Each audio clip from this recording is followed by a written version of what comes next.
Roman Abramovich has finally decided to speak out about the ownership, the sale of his beloved Chelsea. Finally, after all these years, we will get what I think might be the untold story, the truth, maybe, as to how and why Roman Abramovich was forced to sell Chelsea Football Club. Welcome back to From the Shed End. Welcome back to the channel. If you're new, as always, please make sure you subscribe. We are on the road to 800 subscribers.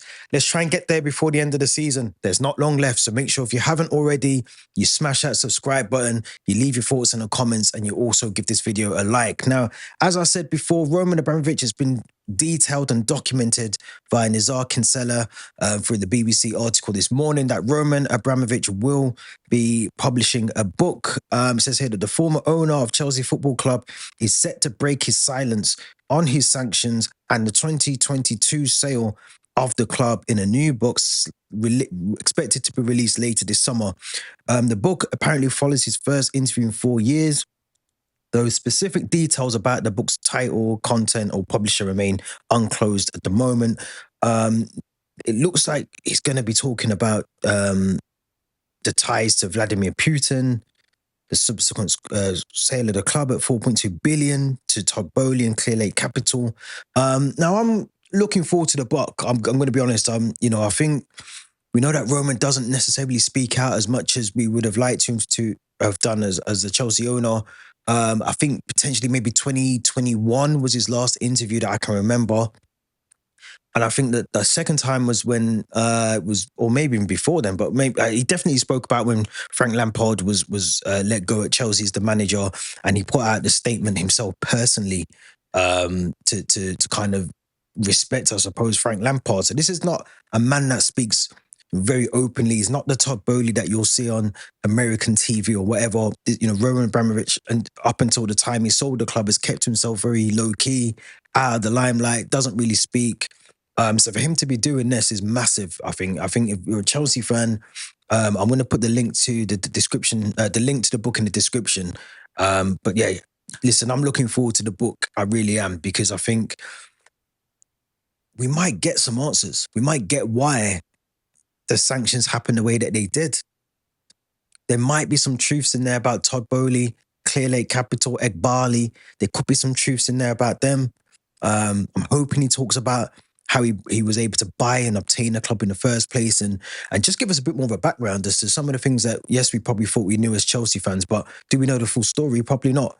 And I hope in this book we get to see and hear and read about some of those highlights of his high moments, the champions winning teams that he was able to pull together, and the managers, the Premier League years as well. So I'm hoping we get to see all of that in this book that has been put together. And to be honest as well, I think it's only right that Roman Abramovich gets to tell his side of the story.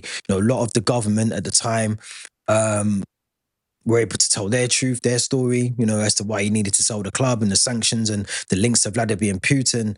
So it's only right that Roman Abramovich is given the same amount of opportunity to do exactly that and tell his side of the story, how he felt. The fact that the UK government still have that money that is clearly supposed to be helping those of war within Ukraine and Russia, it still sat within the government's bank in the UK. So that might trigger the UK government to do something. I mean, the ultimate dream would be that the sanctions were lifted over Roman Abramovich and he was able to acquire the club again in a couple of years. But I don't think that's ever going to happen. But the next best thing we'll get is a lot of untold stories, I think, things that maybe were misconstrued in the media, especially from an English perspective, and the narrative that was spun on him here. But I'm looking forward to it. I'm looking forward to that. Now, I think the book comes out at the end of May. As I said, the link is in the description. You can hit that and pre-order the book now, and it will be available for whenever the release date is. But I'm definitely buying that, and I'm going to be reading that as soon as it comes out. I'm sure we'll talk about it on this channel in a bit more detail. But let's talk quickly some transfer news as well, because we do know that Dean Huijsen has almost given the green light on his move potentially to Chelsea. The young Spanish defender, Dean Huijsen, who currently is playing for Bournemouth, has indicated that he wants to stay in the Premier League. He's gained significant interest from Chelsea and other Premier League clubs, including Liverpool, Newcastle, Arsenal, Manchester United. Even some of the giants like Real Madrid and Bayern Munich have all been involved in him. He joined joined Bournemouth from Juventus in July 2024 for 15.2 million. He scored 2 goals in 21 appearances. He is a ball playing centre half, very versatile. And I generally do think he'll fit into Maresca's plans if we can get this deal done. Now, there is talk that he's given a green light on a potential 7-year deal at the club. The fee in the region will be potentially either the release clause activation, or what we've done previously with other players is pay slightly more to get better deal for the player that helps the club in the FFP world as well. So I do think with Huijsen, he's one of those players that will improve our defense. We clearly know that we need that improvement there. We've spoken heavily about having an inconsistent back line. And I think bringing in someone of his quality, we've got to see it for Bournemouth this season. If he can replicate that under Chelsea and under whoever it is, if it's Maresca or another manager, then yeah, we clearly need to sign him. You know, one of the things that these owners have said and they've tried to say over the last couple of months, whether you want to believe it or not, is that they want to be ready for the Club World Cup. And I think if we've got someone like him, a young centre-back, again, another young centre-back, but someone that's proven week in, week out that he's got the quality to play in the Premier League week in, week out, then of course we need to try and get that deal done.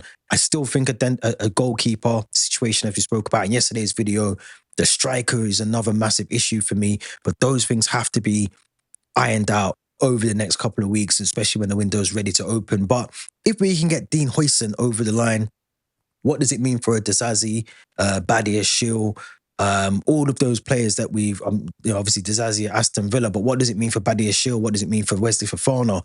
Can he keep himself fit? Trevor Chalobah, another one. So there's a lot of factors into this deal. You'd expect one of the two out of maybe Chalobah, BOMBSHELL to move on if we do sign another centre half. And then the pressure's on Wesley Fofana. He has to keep himself fit. We can't afford to carry passengers on this next season. So if you want to be a patient in the treatment room, you might have to move on. We have to be cutthroat in the summer. And I think if this news is true about Huijsen, we're trying to sign him and we're trying to get a deal done for when the window opens, then listen, I'm all for it, because I think we need to sign the right players, but we also need to do it whilst we've got the opportunity to do it before the Club World Cup. As soon as the 1st of June hits, we want to be able to, and I said this yesterday, we want to be able to be in a situation where we've got the list of players, or we're ready to negotiate terms and deals for players that we want. And if that means bringing in Huijsen, who I'm a big fan of, alongside Kirkes as well on that left side for Bournemouth, I think this season.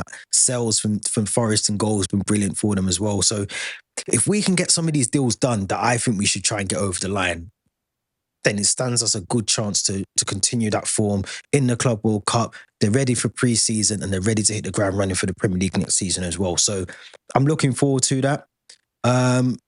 Another young player, but one that has proven that he can play in the Premier League week in, week out. And that's one of the things that we have been lacking and missing in this team so far. So very short video. I want to hear your thoughts about Roman Abramovich. I want to hear your thoughts about the sanctions. Were they right? Were they wrong? You're looking forward to reading the book? Don't forget that link is in the description below to pre-order.